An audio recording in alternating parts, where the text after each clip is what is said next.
take questions from the audience. We will be strict with the time, so apologies for that if we don't get to your question.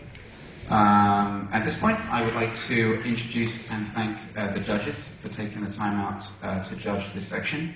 Our judges for this section are Matthew Boer, a partner from AGF Private Equity, Julian Cordon, the Business Development Manager at Microsoft, and Mike Siegel, who is the President and Chief Development Officer at Guidewire Group in San Francisco, I guess, Silicon Valley. So with that in mind, and without further ado, I will hand over to our first startup for this section, which is Cloud Split. Thank you.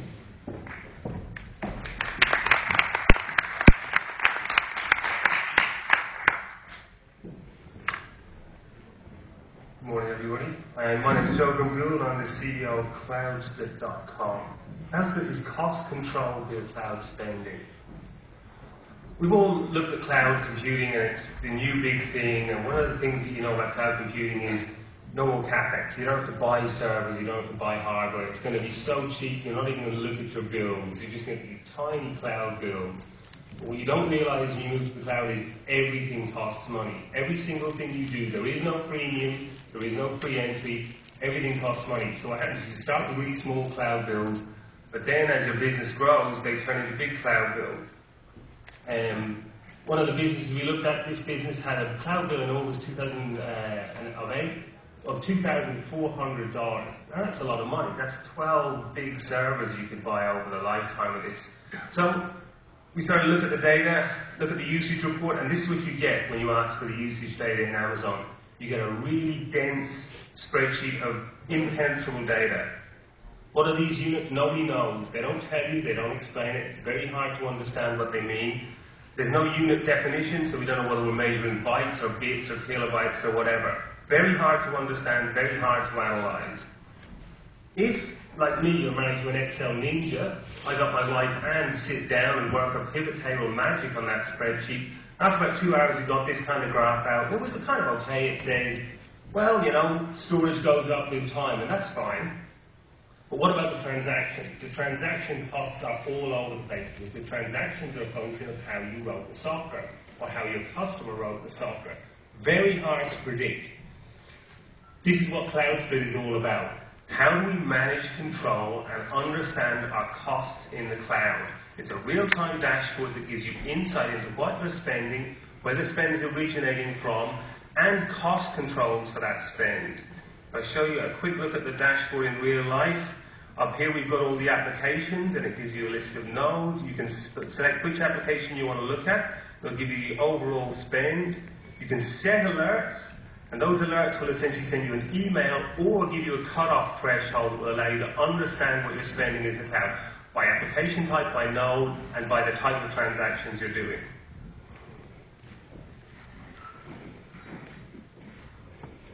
The competition in this market, Excel, as I said, time-consuming and error-prone, you need to be an expert. S3 Stats, there's no cost analysis, and Amazon has no solution in this space at this time. We believe we have a march on the market, and there's an opportunity here in 2010. The business model is you pay for the instances that you're using in Amazon, $10 a month. There'll be a discounted channel price for partners, and then we may offer pricing per transaction. What we're looking for is to raise $2 million off one of the VCs in this room, and we'd love to hear from you after this conversation. Thank you very much. My name is Joe Gould. My company is CloudSplit. I look forward to seeing you sign up. And so, thank you for that, a great presentation, and I would just like to hand over to the judges for any initial questions. Feel free. So you only mentioned Amazon, but do you work with Google App Engine and Windows Azure? We'll do Azure as well. We're working on that at the moment. The technology doesn't particularly preclude using any cloud vendor, but Amazon is the largest customer and vendor at the moment, so we targeted them first. So we'll work with Rackspace and Azure, and we actually have somebody specifically starting working with the Azure stuff in late December. Once you have analyzed your costs, I mean, how can you improve that? Well, there's such a big difference between cloud computing providers so that you can choose or change from one to another. One of the opportunities in this business is as you start to accumulate data from multiple providers, you can start to answer questions like, is what I'm doing cheaper to do in Azure? Is what I'm doing cheaper to do in Rackspace? You know, if you're not a big storage user, Rackspace is cheaper. If you're a Win32 house, definitely Azure is the one for you. So the first thing is to understand the appropriate provider, and the second thing is to understand the costs. As we start to accumulate data from multiple providers, we'll be able to give you much more insight into how that spending will impact your business. Joe, good update since I saw the presentation last week. But do you have any concern that this kind of customer-facing UI ends up being a point of competition for these various cloud providers as they bring on more and more customers? I don't think so, because insight into what you're spending in the cloud is something everybody wants. It's a key friction point for people adopting the cloud. So everybody's going to look for this.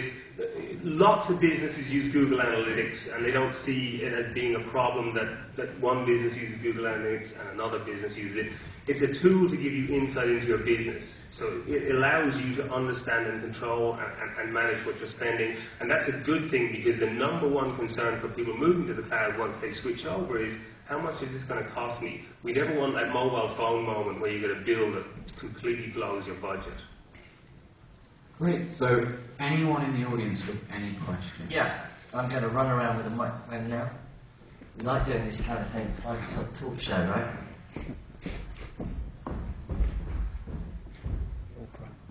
Hannes from Austria. Will you also give recommendations after analyzing my data, which cloud service would be cheapest for me, or will I have to do it by myself? For now, you'll have to do it by yourself. Ultimately, that's the goal for the high-end version of the product, is to give you insight and guidance as to how you should spend and use. The other option that we're going to look at is essentially giving you the ability to understand how your costs compare to, say, deploying a bunch of Dell servers. And so that insight will give you the ability to understand what your costs are, both in the cloud and outside the cloud. Any other questions?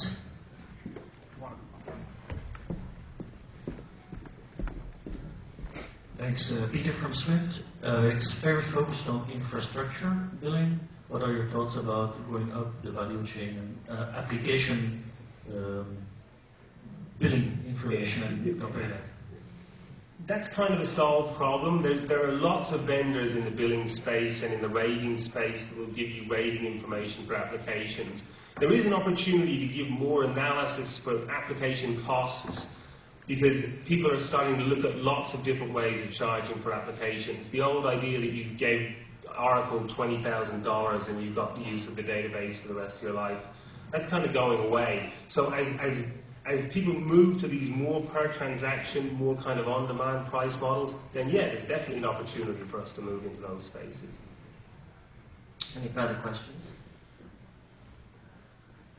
Don't shy. Mike, I've got a follow-up one, if that's all right. Yeah, Yes, go ahead. Joe, down here. Joe? We talked a little bit last week. Do you have any sense for the rate of growth of EC2 instances? What we've seen is it's been pretty solid growth through 2007, 2008, but we're seeing a real spike in growth. RightScale has a graph that's literally at the elbow of an exponential curve as we get to the end of 2009. So next year is the moving year. Azure is going to be launched as a production system. Microsoft have rolled out 10 $500 million data centers around the world, or in the process of doing that. I visited one of them in Dublin there a couple of weeks ago. There's a lot of investment being made in this business. Gartner estimates the market value of the cloud computing market to be $15 billion by 2011. This is going to be a big space. Have we got time for one more? Yeah, very quickly. Yeah. Hi, it's Jamie Riddell. You're seeking £2 million investment. What are you going to use the investment for? This is a US business. It's going to be Delaware incorporated and dollar nominated. So we need to build a sales and marketing organization on the West Coast. That's where our partners are. That's where our customers are. That's an expensive game. We also see huge opportunities in Asia, which generally goes untapped by West Coast companies. We're well placed in Europe to attack those markets, and Irish companies have been successful in Asia in the past, but that's a high value proposition. So 2 million gets us to break even, but then what we're looking for is a VC with deep enough pockets to give us follow-on expansion money to go for a global play in that style. Great, thank you very much to Councillor.